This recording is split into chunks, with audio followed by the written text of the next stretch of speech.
क्या है मानवता के अधिकार, सबको ये बताते चलें। क्या है मानवता के अधिकार, सबको ये बताते चलें। अलख दिलों में जागरूकता के हम जलाते चलें। राजनैतिक, सामाजिक, आर्थिक जितने भी अधिकार हैं, लोगों को उनके बारे में समझाते चलें।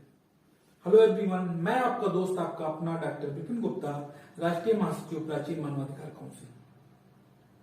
साथियों, आज हमारे वीडियो का टॉपिक है स्वतंत्रता का अधिकार, जो हमारे मौलिक अधिकार, जिसे हम मूल अधिकार या फंडामेंटल राइट्स के नाम से जानते हैं, उसमें का दूसरा अधिकार है।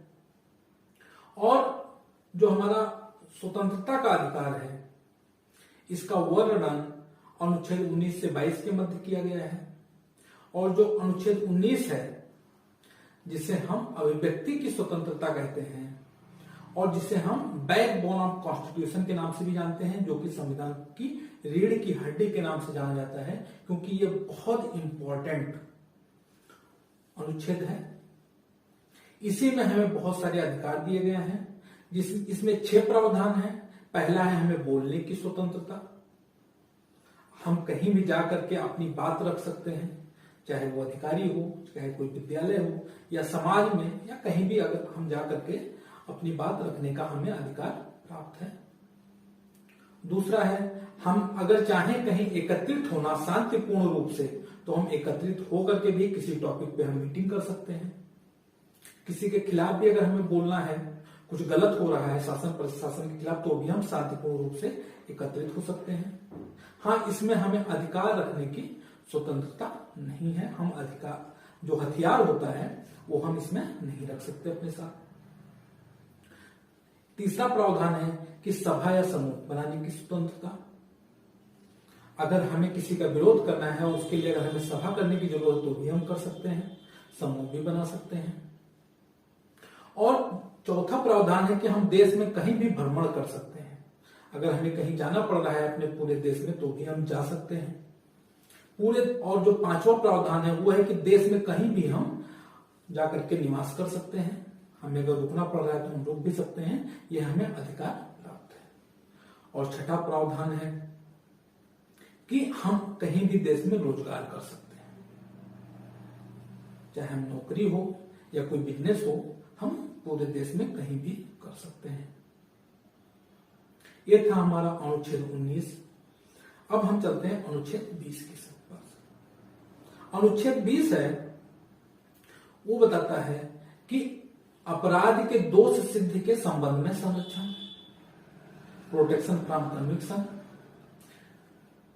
कि इसमें अगर किसी के द्वारा अपराध हो गया है तो उसकी क्या स्वतंत्रता है।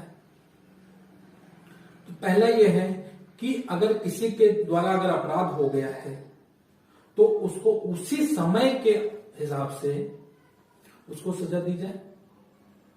अगर अपराध 2020 में हुआ है, तो 2020 में जो कानून बना था, उस समय जो कानून था, उसी के हिसाब से उसको सजा मिले।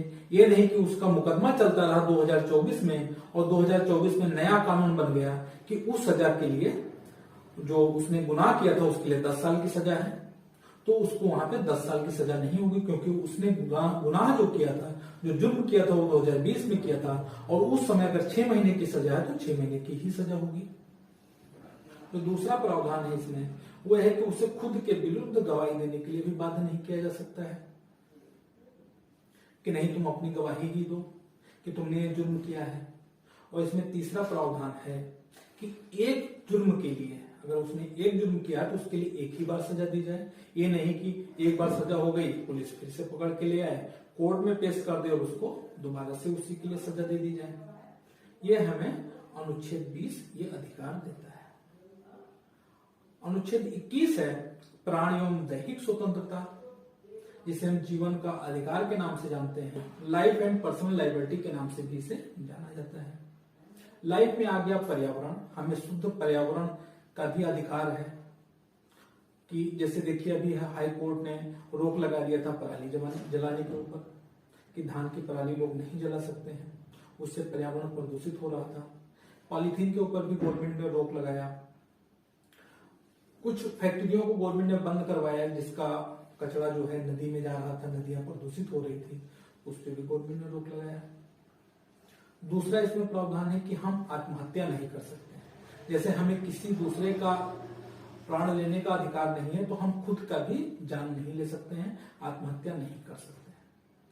अगर किसी ने कर लिया, मर गया तो अलग बात है, लेकिन अगर बच जाता है तो आईपीसी की धारा 309 के तहत उसके ऊपर केस चलता है।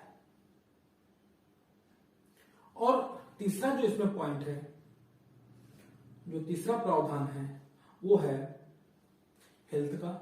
आपने देखा होगा कि सरकारी हॉस्पिटल में 0 से 6 वर्ष के बच्चों को कई टीके जो है फ्री में लगाए जाते हैं, जबकि वो हजारों रुपए के आते हैं मार्केट में।